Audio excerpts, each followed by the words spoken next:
أما بعد فأعوذ بالله من الشيطان الرجيم.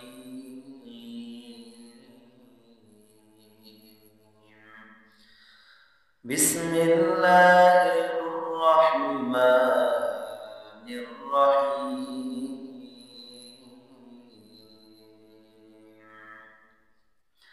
واعبدوا الله ولا تشركوا به شيئا وبالوالدين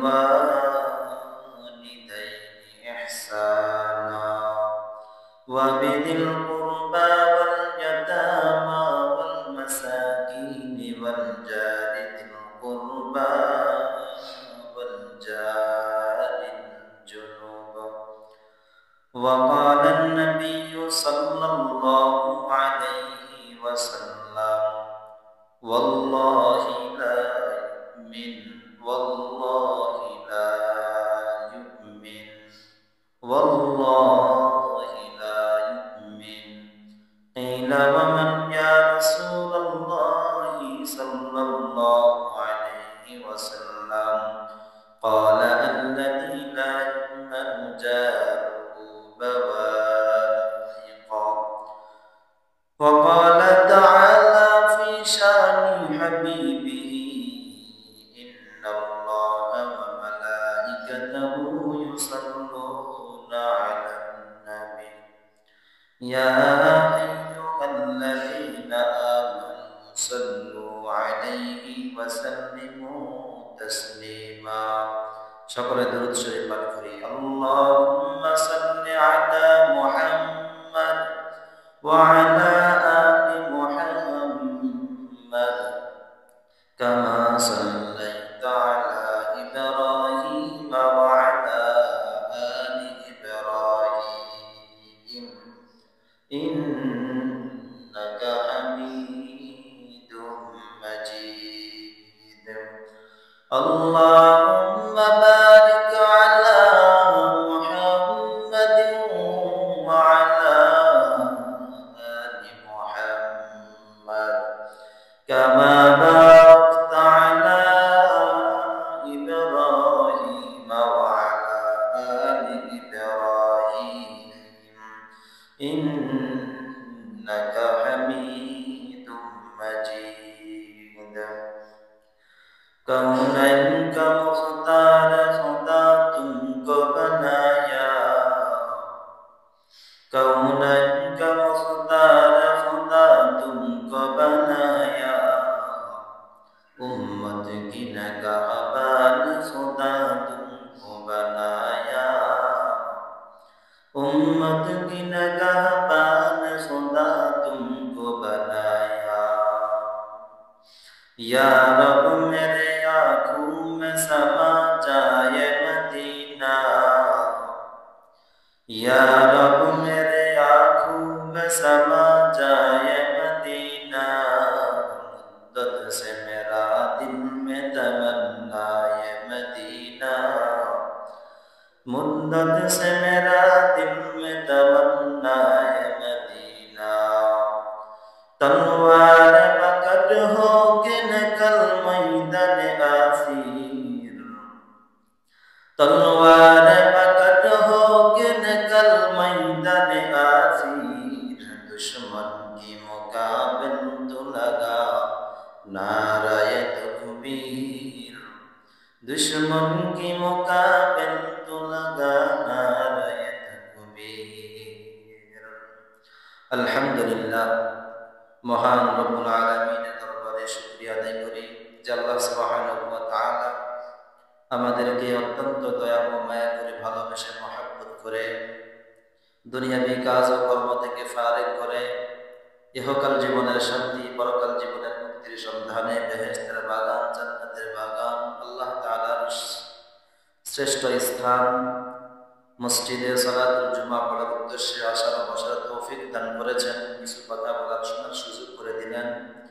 সেজন্য আল্লাহ তাআলার দরবারে নিয়ামতের শুকর আদায়ে মুসলমান হিসাবে ইমানের আওয়াজকে উঁচু করে সকলে কালিমাত শুকরিয়া আদায় করি আলহামদুলিল্লাহ। লক্ষ কোটি দুরূদ সালামের হাদিয়া পেশ করেছি أقاين أمر المدينة كتاجد وأفتى بنبوة فخر موجودات سيد المخلوقات أحمد مصطفى محمد مصطفى صلى الله عليه وسلم। আমি আপনাদের সামনে পবিত্র মহাগ্রন্থ আল কোরআনের ভেতরে 114টি সূরার মধ্যে একটি সূরার নাম সূরাতুন নিসা।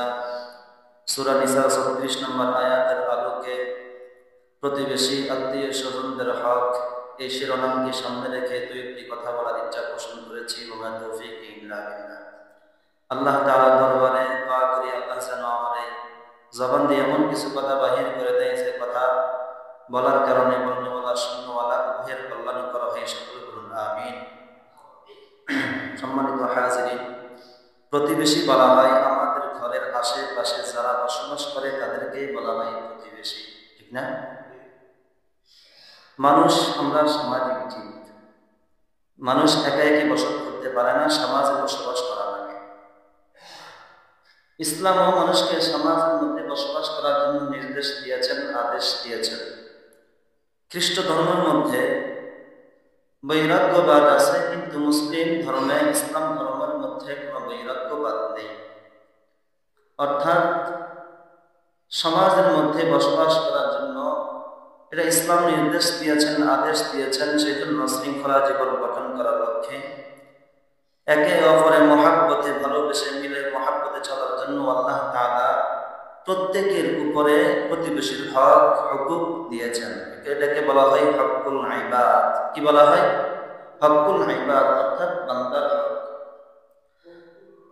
আল্লাহর হককে বলা হয় হকুল্লাহ, বান্দার হককে বলা হয় হকুল ইবাদ।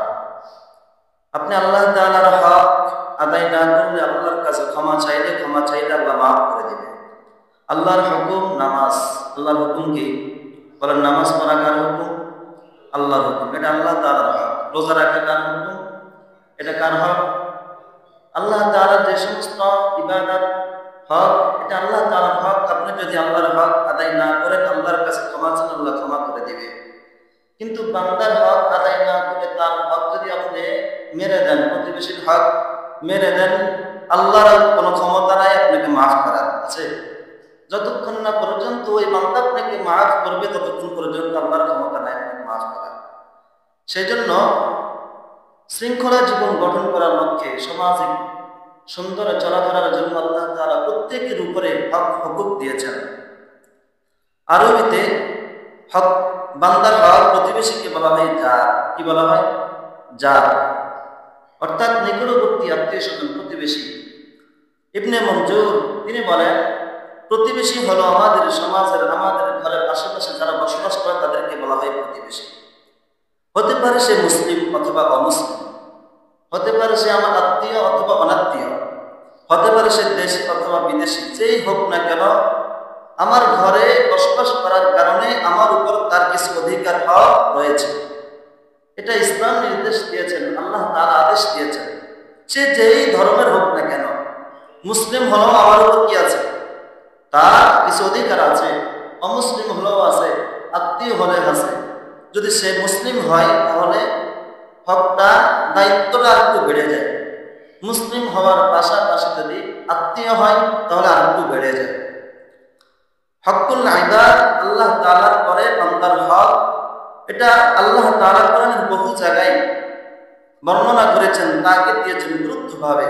যেমন আল্লাহ তাআলা কোরআনের সূরাতুন নিসা 36 নম্বর আয়াতের মধ্যে বলে, ওয়া'বুদুল্লাহ লা তুশরিকু বিহি শাইআ ওয়া বিল ওয়ালিদাইনি ইহসানা ওয়া বিযিল কুরবা ওয়াল ইয়াতামা ওয়াল মাসাকিন ওয়াল জারি যিল কুরবা ওয়াল জারিল জুনুব।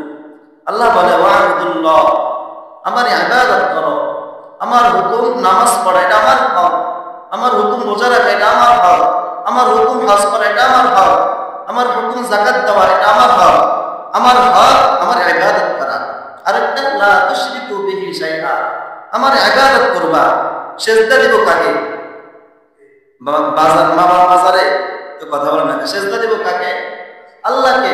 কিছু মানুষ আছে আল্লাহর কুদরতি পায় সেজদা দেয়, পাশাপাশি বাবার কাছেও যায় কি যায় না? এটা কার সাথে শিরিক? আল্লাহর সাথে শিরিক হয়। আবার কিছু মানুষ আছে সম্মান চায় আল্লাহর কাছে, পাশাপাশি মাজারে মান্নত করে সম্মানের জন্য। আসেনি আপনাদের এলাকায়? নাই তো? আবার সন্তান চায় আল্লাহর কাছে, পাশাপাশি বাবার কাছে না চাইলে কি হয়? কই না, চাবো কার কাছে? আল্লাহর কাছে। আল্লাহ তাআলার হক হলো দুইটা, ওয়া'বুদুল্লাহ, আল্লাহর ইবাদত করা, লা তুশরিকু বিহি শাইআ, ইবাদত করতে গিয়ে আল্লাহর সাথে কারো অংশীদার সাব্যস্ত করব না। যাই হোক, আজকে আমার এটা আলোচনা না।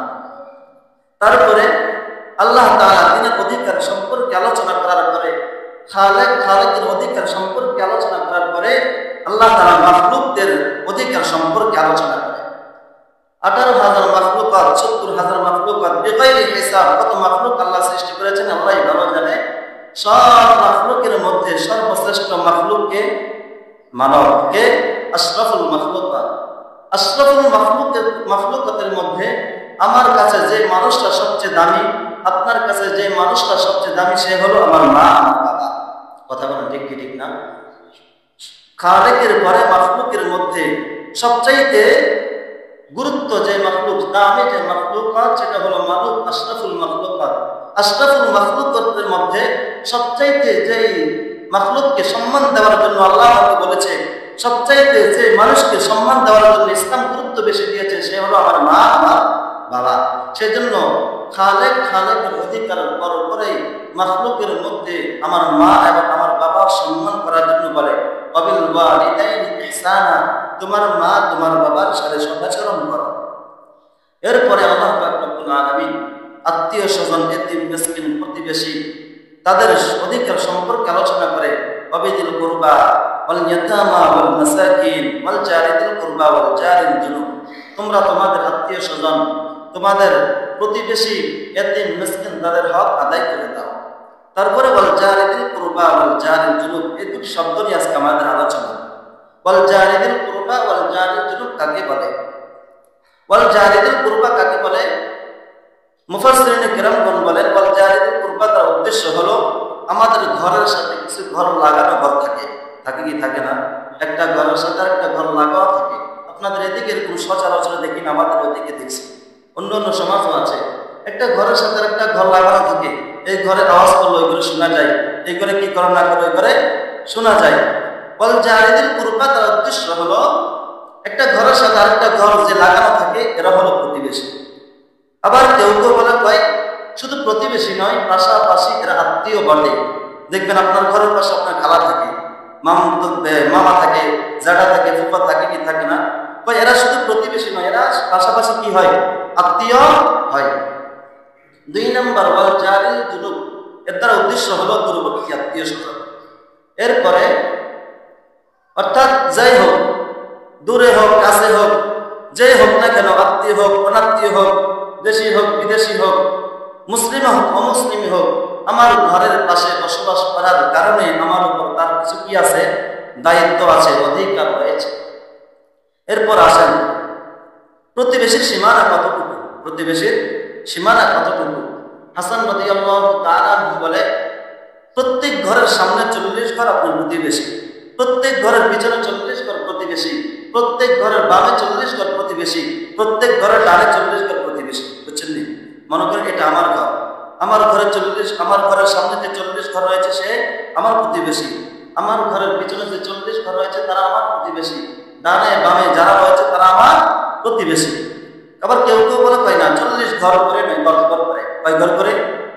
ডানে বামে পিছনে সামনে যে 10 ঘর রয়েছে এরা আমার প্রতিবেশী। আবার কেউ কেউ বলে 10 ঘর নয়, 40 ঘর নয়। আপনার ঘরে বসে আপনি জোরে চিৎকার করবেন, আওয়াজটা যত দূরে যাবে তত জায়গার মধ্যে যত ঘর থাকবে ওরাই আপনার প্রতিবেশী। এবার আমরা কোনটা মানবো? কিলাকিলি লাগে যাবে না? কোনটা মানবো? 40 মানবো না 10 মানবো না আওয়াজ মানবো? গ্রহণযোগ্য যে মত সেটা হলো এক সমাজের আন্ডারে, এক মসজিদের ভিতরে, এক মসজিদের আন্ডারে যত ঘর রয়েছে এরা একে অপরের প্রতিবেশী। বুঝছেন? এই আপনাদের এই মসজিদের আন্ডারে যত ঘর রয়েছে, এই মসজিদের আন্ডারে যত ঘর রয়েছে, যত মানুষ রয়েছে, যত পরিবার রয়েছে, একে অপরের প্রতিবেশী। একে অপরের কি কথা বল? কি একের উপর আরেকের অধিকার রয়েছে, এর উপর এর অধিকার রয়েছে, এর উপর এর অধিকার রয়েছে। বুঝছেন নি কথা? এবার আসেন প্রতিবেশী কত প্রকার। দূরবর্তী বিবেচনায় প্রতিবেশী 3 প্রকার, দূরবর্তী, নিকটবর্তী। ধর্মীয় ভাবে প্রতিবেশী 3 প্রকার। একটা হলো মুসলিম প্রতিবেশী, আর একটা হলো মুসলিম আত্মীয় প্রতিবেশী। একটা হলো মুসলিম প্রতিবেশী তবে আত্মীয় না, আরেকটা হলো মুসলিম আত্মীয় প্রতিবেশী, আরেকটা হলো অমুসলিম প্রতিবেশী। অমুসলিম হলেও তার অধিকার আপনার উপর আছে, নাকি সব উঠে দিবেন সমাজ থেকে? ইসলাম এটা বলে না। ইসলাম বলে তাকে তার স্বাধীনতাভাবে চলতে দাও। যদিও আজকে আমাদের দেশে মুসলমানদের স্বাধীনতা নাই, হিন্দুরা আমাদেরকে সবাই করে মারে কাটে, তবে ইসলাম বলে কয় না, সে তোমার সমাজে থাকার কারণে তোমার উপর তার কিছু অধিকার রয়েছে। এরপরে আসেন উত্তম অনন্তমর দিকে প্রতিবেশী কয় প্রকার? দুই প্রকার। একটা হলো ভালো প্রতিবেশী আর একটা হলো খারাপ প্রতিবেশী। আল্লাহ রাসূল সাল্লাল্লাহু আলাইহি ওয়াসাল্লাম বলে উত্তম প্রতিবেশী এটা সৌভাগ্য স্বরূপ। এটা কি স্বরূপ? قال رسول الله صلى الله عليه وسلم من سعادة المرء المسلم الجار الصالح والمركب الهني والمسكن الواسع। নবী করিম সাল্লাল্লাহু আলাইহি ওয়াসাল্লাম বলেন মুসলমানের জন্য তিনটা বিশাল সৌভাগ্য স্বরূপ। এক নম্বর আল জারুস সালেহ, একজন উত্তম প্রতিবেশী, এটা মুসলমানের জন্য সৌভাগ্য স্বরূপ। ওয়াল মারকাবুল হানি, মুসলমানের জন্য একটা আরামদায়ক বাহন, এটা মুসলমানের জন্য সৌভাগ্য স্বরূপ। তিন নম্বর ওয়াল মাসকানুল ওয়াসি, সাথে সাথে মুসলমানের জন্য একটা প্রশস্ত বাড়ি সৌভাগ্য স্বরূপ। তাহলে মুসলমানের জন্য তিনটা বিষয় সৌভাগ্য স্বরূপ। সেজন্য বলা যায় একজন উত্তম প্রতিবেশী এটা আমার জন্য আপনার জন্য আল্লাহর পক্ষ থেকে বড় একটা নিয়ামত। কথা বলেন ঠিক কিনা? আল্লাহর পক্ষ থেকে একটা উত্তম প্রতিবেশী নেওয়া বড় নিয়ামত। কারণ আপনার পাশে যদি আপনার প্রতিবেশী ভালো হয়, আপনার সাথে সুন্দর আচরণ করে, আপনি যদি তার সাথে সুন্দর আচরণ করেন, আল্লাহ না করুক আপনার ঘরের মধ্যে আগুন লাগছে, আপনার লক্ষ লক্ষ টাকার মালিক, কোটি কোটি টাকার মালিক, আপনার বাড়ি হলো মোহাম্মদপুর, কিন্তু আপনি বাড়িতে নাই, আপনি হলেন ঢাকা। বলেন আপনার যতই ক্ষমতা থাকুক না কেন, যতই বাড়ি গাড়ি থাকুক না কেন, ঢাকা থেকে বসে আপনার ঘরের আগুন বন্ধ করতে পারবেন? তাই না? বন্ধ করতে পারবেন না। আপনার ঘরের আগুন যদি আপনি বন্ধ করতে চান, তাহলে আপনার প্রতিবেশীর সাহায্য লাগবে কি লাগবে না? এই জন্য ইসলাম বলে প্রতিবেশীর সাথে সুন্দর আচরণ করো। আজকে তো আমাদের সমাজের মধ্যে প্রতিবেশীর সাথে সুন্দর আচরণ তো চলেই না। দেখেন এই সমাজের মধ্যে যত মানুষ বসবাস করে, একজন আরেকজনের পিছনে 24 ঘন্টা লাগিয়ে থাকে, একজনের দোষ আরেকজন কেমনে ধরবে লাগানো থাকে, একজনের সাথে আরেকজন কিনাকিনি কেমনে করবে, মারামারি কেমনে করবে, আইন খেলাখেলি কেমনে করবে, একজন থেকে 10 টাকা কেমনে মারি খাবে, 50 টাকা কেমনে মারি খাবে। একজনকে ঠকাইতে পারলেই মনে করে আমি বড় একটা নেতা হয়ে গেছি। চলেনি সমাজের মধ্যে? আজকে সমাজের মধ্যে প্রতিবেশীর সাথে মিল নাই, মহাব্বত নাই। অথচ আল্লাহ রাসূল বলে ওয়াল্লাহি লা ইউমিন, ওয়াল্লাহি লা ইউমিন, ওয়াল্লাহি লা ইউমিন। আল্লাহ রাসূল বলে আল্লাহর কসম সে মুমিন নয়, আল্লাহর কসম সে মুমিন নয়, আল্লাহর কসম সে মুমিন নয়। বলেন তো আল্লাহ রাসূল 3 বার কসম খাইলেন, এটা গুরুত্ব বেশি না কম?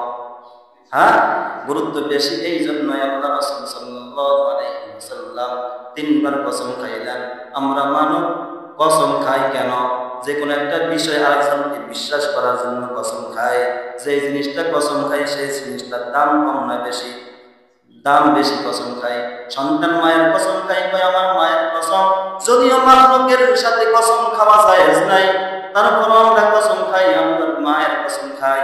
বলেন তো মায়ের কসম কেন খাই? মা আমার কাছে দামি। বাবার কসম খাই কেন? বাবা আমার কাছে দামি। মা বাবা সন্তানের কসম খাই, এরপরে যুবক মানুষ টাকার কসম খাই, ক্ষমতার কসম খাই। কেন? এই জিনিসটা আমার কাছে দামি, এই জন্য দামি জিনিসের কসম খাই। আল্লাহ রাসূল সাল্লাল্লাহু আলাইহি ওয়াসাল্লাম বলে ওয়াল্লাহি লা ইউমিন, ওয়াল্লাহি লা ইউমিন, ওয়াল্লাহি লা ইউমিন। আল্লাহর কসম ওই ব্যক্তি মুমিন নয়, আল্লাহর কসম ওই ব্যক্তি মুমিন নয়, আল্লাহর কসম ওই ব্যক্তি মুমিন নয়। সাহাবায়ে কেরামরা বলে ইলা ওয়ামান ইয়া রাসূলুল্লাহ সাল্লাল্লাহু আলাইহি ওয়াসাল্লাম, কোন ব্যক্তি মুমিন নয়? সাহাবায়ে কেরামরা আল্লাহর রাসূলকে প্রশ্ন করলেন, ইয়া রাসূলুল্লাহ, আপনি তো শুধুই বললেন ওই ব্যক্তি মুমিন নয়, তবে ওই ব্যক্তিটাকে একটু বলে দেন। আল্লাহ রাসূল বলেন ক্বালা আল্লাযী লা ইউমিনু জারুহু বাওয়াইকু। এ সাহাবায়ে কেরাম শোনো, ওই ব্যক্তি মুমিন নয় যে তার প্রতিবেশীকে কষ্ট দেয়, ওই ব্যক্তি মুমিন নয়। যে তার প্রতিবেশীকে সুন্দর আচরণ করে না, প্রতিবেশীর হক আদায় করে না, তাহলে বলেন মুমিন না হলে জান্নাতে যাইতে পারবেন? কথা কয় না? আল্লাহ রাসূল বলেন মুমিন না হওয়া পর্যন্ত জান্নাতে যাওয়া যাবে না। মুমিন হতে হলে, ঈমানদার হতে হলে প্রতিবেশীর সাথে সুন্দর আচরণ করতে হবে। তাহলে মুমিন না হতে হলে প্রতিবেশীর সাথে সুন্দর আচরণ করতে হবে। আর মুমিন বলে আমি জান্নাতে যাইতে পারবো। জান্নাতে যাইতেন চান কে কে? সবাই। জান্নাতে যাইতে হলে প্রতিবেশীর সাথে খারাপ আচরণ করতে হবে না ভালো আচরণ? হ্যাঁ, তাহলে আল ঠেলাঠেলি চলবে না, কমবে। হ্যাঁ, আল ঠেলাঠেলি আজকে সমাজের মধ্যে আল ঠেলাঠেলি। কার থেকে কে এক কাজ জমিন বাড়াই নিতে পারে? হাই রে, জমিন নিয়ে কবরে কেউ যাবেন? 10 টাকা কেমনে মারি দিতে পারে? 100 টাকা কেমনে মারি দিতে পারে? অতএব আল্লাহ রাসূল সাল্লাল্লাহু আলাইহি ওয়াসাল্লাম সাহাবায়ে কেরামদেরকে বলে, হে সাহাবায়ে কেরাম, বলো তো কিয়ামতের ময়দানে সবচেয়ে বেশি নিঃস্ব কোন ব্যক্তি হবে? সাহাবায়ে কেরামরা বলেন ওয়াল্লাহি লা ইউমিন, ওয়াল্লাহি লা ইউমিন। সাহাবায়ে কেরামরা বলে ওয়াল্লাহু আ'লাম ওয়া রাসূলুহু। সাহাবায়ে কেরামদেরকে যখন আল্লাহ রাসূল সাল্লাল্লাহু আলাইহি ওয়াসাল্লাম কোন প্রশ্ন করতেন, তারা যখন উত্তর দিতে পারতেন না, তারা একটা আনকমন উত্তর ছিল আল্লাহ ওয়া রাসূলুহু, আল্লাহু ওয়া রাসূলুল্লাহু আ'লাম ওয়া রাসূলুহু। আল্লাহ এবং আল্লাহ রাসূল ভালো জানে। সাহাবায়ে কেরামদেরকে যখন আল্লাহ রাসূল প্রশ্ন করলেন, হে সাহাবী, বলো বলো বলো, কিয়ামতের ময়দানে সবচেয়ে নিঃস্ব ব্যক্তি কোন হবে? সাহাবায়ে কেরামরা বলে আল্লাহু ওয়া রাসূলুহু আ'লাম, আল্লাহ এবং আল্লাহ রাসূল ভালো জানে। আল্লাহ রাসূল এবার সাহাবায়ে কেরামদেরকে বলেন, হে সাহাবী শোনো শোনো, কিয়ামতের ময়দানে ওই ব্যক্তি সবচেয়ে বেশি নিঃস্ব হবে যার আমলের কোনো অভাব নাই, সওয়াবের কোনো অভাব নাই, নামাজের সওয়াবের অভাব নাই। নামাজ পড়তে পড়তে, সিজদা দিতে দিতে সাদা কাপড় কালো পরায় ফেলছে, দান সদকা করতে করতে একেবারে নিজেই খালি হয়ে গেছে, হজ কয়টা করেছে নিজেও জানে না। ও আল্লাহর রাসূল সাহাবায়ে কেরামদেরকে বলে, ও সাহাবী শোনো শোনো শোনো, ওই ব্যক্তির থেকে নিঃস্ব আর কোনো মানুষ হবে না। আল সাহাবায়ে কেরাম আশ্চর্য হয়ে যাবে, ইয়া রাসূলুল্লাহ, কিয়ামতের ময়দানে তো সেই বাদশাহী জিন্দেগি হবে যার কোনো আমলের অভাব নাই। একটা নেকির জন্য মা সন্তানের কাছে যাবে, সন্তান মায়ের কাছে যাবে। একটা নেকির জন্য বাবা সন্তানের কাছে যাবে, সন্তান বাবার কাছে যাবে। কেউ কাউকে চিনবে না। আল্লাহ বলে, ইয়াউমা ইয়াফিরুল মারউ মিন আখিহি ওয়া উম্মিহি ওয়া আবিহি ওয়া সাহিবাতিহি ওয়া বানিহি। একটা নেকির জন্য মা সন্তানকে চিনবে না, সন্তান মাকেও চিনবে না, বাবা সন্তানকে চিনবে না। অথচ এই দুনিয়ায় মা সন্তানকে ছাড়া ভালো লাগে না, সন্তান মাকে ছাড়া ভালো লাগে না। সন্তানের জন্য মা জীবন দেয়, অথচ কিয়ামতের ময়দানে একটা নেকির জন্য মার কাছে সন্তান যাবে, মা গো একটা নেকির জন্য তোমার কাছে আসছি, একটা নেকি দাও। মা বলবে, দুনিয়াতে তো আমার কোনো বিবাহ হয় নাই, প্রত্যেকে সন্তান আসছে। এরকম বলে বলে বলে বলে মা বাবাও পরিচয় দিবে না, সন্তানও পরিচয় দিবে না। সাহাবায়ে কেরাম আল্লাহর রাসূলকে বলে, ইয়া রাসূলুল্লাহ, কিয়ামতের ময়দানে তো সেই বড় সুন্দর করে চলবে যার আমলের কোনো অভাব নাই, নেকির কোনো অভাব নাই। আপনি বলেন তার মতো নিঃস্ব কেউ নাই। আল্লাহ রাসূল বলে, হে সাহাবী শোনো শোনো, ওই ব্যক্তি নামাজ পড়েছে ঠিক, ওই ব্যক্তি সাওয়াব অর্জন করেছে ঠিক, ওই ব্যক্তি হজ করেছে ঠিক, কিন্তু নামাজও পড়ছে, আল ঠেলাঠেলিও করছে, রোজাও রাখছে, মানুষের হক মেরে খাইছে, হজ করছে কিন্তু মানুষ থেকে টাকা মেরে খাইছে, অন্যায়ভাবে মানুষকে মারছে, তার মতো নিঃস্ব কেউ হবে না। আল্লাহ তাআলা কিয়ামতের ময়দানে যখন বিচার করবে, এক ব্যক্তি জান্নাতে যাওয়ার জন্য প্রস্তুত। আল্লাহ তাআলা যখন অনুমতি দিবে, বান্দা যাও জান্নাতে চলে যাও, অনুমতি দেওয়ার পূর্বে এক ব্যক্তি আল্লাহকে বলবে, আল্লাহ এই যে আপনার এই বান্দাকে আপনি জান্নাতে যাওয়ার জন্য অনুমতি দিলেন, তার সাথে আমার সাথে কিছু লেনদেন আছে, কিছু মুআমালা মুআশারাত আছে। আল্লাহ তাআলা বলবে, বান্দা কি বলো? আল্লাহ পাক রব্বুল আলামিন যখন এই বান্দাকে বলবে, ওই বান্দা আল্লাহ তাআলার কাছে বিচার দিবে, আল্লাহ দুনিয়াতে ব্যক্তি আমার উপর জুলুম করেছে, অত্যাচার করেছে, আমার ধর্ম না থাকার কারণে, চলাবল না থাকার কারণে এই ব্যক্তি আমার উপর অত্যাচার করেছে, জুলুম করেছেন। হে আল্লাহ, দুনিয়াতে আমি কোনো বিচার পাই নাই, মেম্বারের কাছে গেছি বিচার চাওয়ার জন্য, মেম্বারকে টাকা খাওয়ায় মুখ বন্ধ করে দিয়েছে। আদালতে গিয়েছি, আদালতওয়ালাকে টাকা খাওয়ায় মুখ বন্ধ করে দিয়েছে। ও আল্লাহ, দুনিয়াতে আমি কোনো অত্যাচার হই নাই, আমি কিছুই করতে পারি নাই, আমার জমিন মেরে খাইছে, আমার টাকা মেরে দিয়েছে, ও আল্লাহ আমার উপর অত্যাচার করেছে, জুলুম করেছে, আজকে কি আমি বিচার পাবো না? আল্লাহ বলবে অবশ্যই অবশ্যই। আল্লাহ পাক রব্বুল আলামিন কিয়ামতের ময়দানে ইনসাফের আদালত কায়েম করবে। ও মুহাম্মদ এলাকার মুসলমান, আজকে আপনার উপর জুলুম করেছে, আপনি অন্যকে টাকা খাওয়ায় মুখ বন্ধ করে দিয়েছেন, চেয়ারম্যান সাহেবের সাথে সুন্দর আচরণ করে, তার সাথে চলাফেরা করে, তার সাথে সুন্দর আচরণ করে, আপনার সাথে মিল মোহাব্বত আছে, সে আপনার উপর সুন্দর আচরণ করে নাই, আপনার বিচার ঠিক মতন করেন নাই, টাকা খাওয়াইয়া তার মুখ বন্ধ করে দিয়েছেন। কিয়ামতের ময়দানে আল্লাহকে ঘুষ চলবে, ঘুষ চলবে নি? ফেরেশতাদের ঘুষ চলবে, ফেরেশতাদেরকে টাকা খাওয়ার মুখ বন্ধ করা যাবে না। আল্লাহ পাক রব্বুল আলামিন বলবেন ওয়ালা তাউনা ওয়াজিনাল কিসতা লিয়াউমিল কিয়ামাহ ফালা তুযলাম নাফসুন শাইআ ওয়া ইন কানা মিসকালা হাববাতিন মিন খারদালিন আতাইনা বিহা ওয়া কাফা বিনা হাসিবিন। আল্লাহ তাআলা বলবে বান্দা তুমি চিন্তা করিও না, আজকে ইনসাফের আদালত কায়েম করা হবে। যারা পরিমাণ ইমান নিয়ে আসবে, যারা পরিমাণ আমল নিয়ে আসবে, তাকে তার ফল দেওয়া হবে। যারা পরিমাণ গুনাহ নিয়ে আসবে, তাকে তার ফল দেওয়া হবে। বান্দা বলো বলো বলো, তোমার কি আদালত, তোমার কি নালিশ আছে? আল্লাহর ওই বান্দা বলবে আল্লাহ দুনিয়াতে সে আমার থেকে 10টা টাকা মেরে খাইছে, ও আল্লাহ আমার 1 হাত জমিন মারে দিয়েছে, ও আল্লাহ দুনিয়াতে তার জনবল থাকার কারণে আমার উপর জুলুম অত্যাচার করেছে, আমি কিছুই করতে পারি নাই, আমি বিচার দেওয়ার জন্য গেছি, বরঞ্চ সে বিচারওয়ালা আমার উপর অত্যাচার করেছে। ও আল্লাহ আজকে আমি আপনার কাছে চাই, আমার বিচার চাই। আল্লাহ পাক রব্বুল আলামিন এবার বলবেন ও বান্দা এই যে বলতেছে সব কি মিথ্যা না সত্য? কোনো কথা বলতে পারবে না, কারণ কিয়ামতের ময়দানে মিথ্যা কথা চলবে, কথা কয় না। কিয়ামতের ময়দানে তো মিথ্যা কথা চলবে না, মিথ্যা কথা যদি বলতে ইচ্ছাও হয় তারপরে পারবো না, কারণ আল্লাহ পাক রব্বুল আলামিন বলে আল ইয়াউমা নাখতিমু আলা আফওয়াহিহিম ওয়া তুকাল্লিমুনা আইদিহিম ওয়া তাশহাদু আরজুলুহুম বিমা কানু ইয়াকসিবুন। তুমি হাত দিয়া গুনাহ করেছো, হাত সাক্ষী হয়ে যাবে, পাও দিয়া গুনাহ করেছো, পাও সাক্ষী হয়ে যাবে, চক্ষু দিয়া গুনাহ করেছো, চক্ষু সাক্ষী হয়ে যাবে। অন্য আয়াতের মধ্যে আছে বান্দা যে স্থানে বসে বসে গুনাহ করেছো ওই স্থান পর্যন্ত আল্লাহর কাছে হাজির হয়ে যাবে।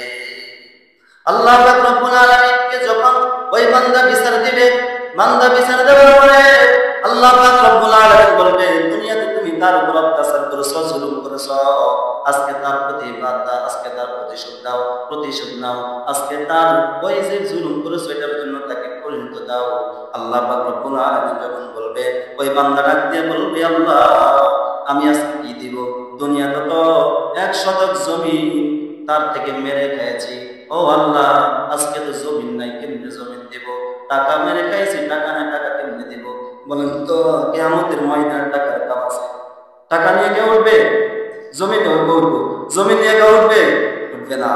কিয়ামতের ময়দানে টাকা থাকবে না, জমিন থাকবে না, অর্থ থাকবে না, কিছুই থাকবে না। ওই ব্যক্তিটা যে বলবে আল্লাহ আজকে আমার কোনো আমল নাই, তার আমল আছে, আমি আমার জমিন মেরে খাবার কারণে আমি তার থেকে জমিন চাই না, আমার থেকে 500 টাকা মেরে খেয়েছে আমি তার 500 টাকা চাই না। আল্লাহ আমি চাই তার আমল, আমার আমল নাই, তার থেকে আমল চাই, কিছুই করার নাই। বলবে 3 ভাগ আমল থেকে 1 ভাগ আমল তাকে দিয়ে দাও, আমল দিয়ে দেবে। এরকম করে করে করে করে একবারে আল্লাহর বান্দা খালি হয়ে যাবে।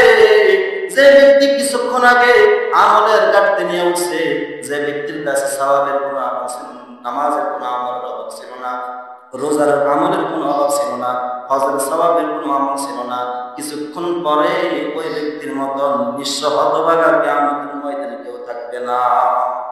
এই জন্য সাহাবায়ে কেরামদেরকে আল্লাহ রাসূল বলে হে সাহাবে শোনো শোনো শোনো, আল্লাহর হক যতটুকু আদায় করতে পারো করো, আল্লাহর নামাজ, আল্লাহর হক, আল্লাহর নামাজ পড়া এটা আল্লাহ তাআলার হক। নামাজ না পড়লে আল্লাহর কাছে ক্ষমা চাইলে আল্লাহ ক্ষমা করে দেবে। রোজা রাখা আল্লাহর হুকুম, এটা আল্লাহর হক। রোজা না রাখলে আল্লাহর কাছে ক্ষমা চাইলে আল্লাহ ক্ষমা করে দেবে। কিন্তু দুনিয়াতে যে একজনের খেলাটাই করছস, একজন টাকা মেরে খাইছস, একজন মারামারি হামলা কাটাকাটি করছস, শোন বান্দা শোন, এটা ক্ষমা করার মালিক আল্লাহর কাছে নাই। এই জন্য সমাজের মধ্যে তো আজকে মারামারি কাটাকাটি, একজনের সাথে আরেকজন দেখলেই মাশাআল্লাহ, এমন নিকৃষ্ট প্রতিবেশী আছে মনে করেন এদের সাথে এর সাথে কি দ্বন্দ্ব? আচ্ছা বলেন তো, হাঁস মুরগি গরু ছাগল এগুলো বসে, এর গরু ছাগল যদি এর বাড়িতে যায় তো লাগাই দিছে, কামালো হিংসা করে দিচ্ছে, লাগাই দিছে, আসেনি কথা কেন? এর মুরগি যদি এই বাড়িতে যায়, আমার সাথে দ্বন্দ্ব, আমার সাথে বেজারাই দিতে, এর মুরগি আমার বাড়িতে ফাড়াই দিছে, এরকম আছে না? আমাদের দিকে দেখছি, আপনাদের দিকে না, আপনাদের দিকে মানুষ আল্লাহ আল্লাহ বলে কামে ফিরে মোকাম, এরকম বুঝে কেউ নেই, বুঝছেন নি?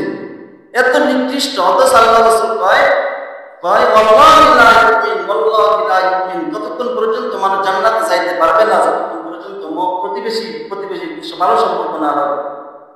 এই জন্য এই সমাজের, এই মসজিদের আন্ডারে যত মানুষ আছে সবাই একে অপরের প্রতিবেশী, সবাই একজনের দুঃখে দুঃখী হবেন, সুখে সুখী হবেন, নাকি মারামারি হামলাহামলি করবেন?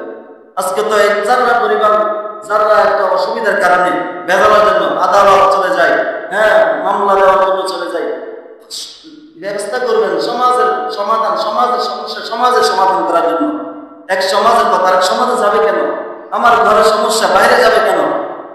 হ্যাঁ, এই কথা বলিও না, আমার ঘরের সমস্যা, আমার ঘরে ভেজাল, ছেলে সন্তানের সাথে ভেজাল, মায়ের সাথে ভেজাল, বউ শাশুড়ির সাথে ভেজাল, এটা বাইরের মেম্বার আনা লাগবে কেন? চেয়ারম্যান আনা লাগবে কেন?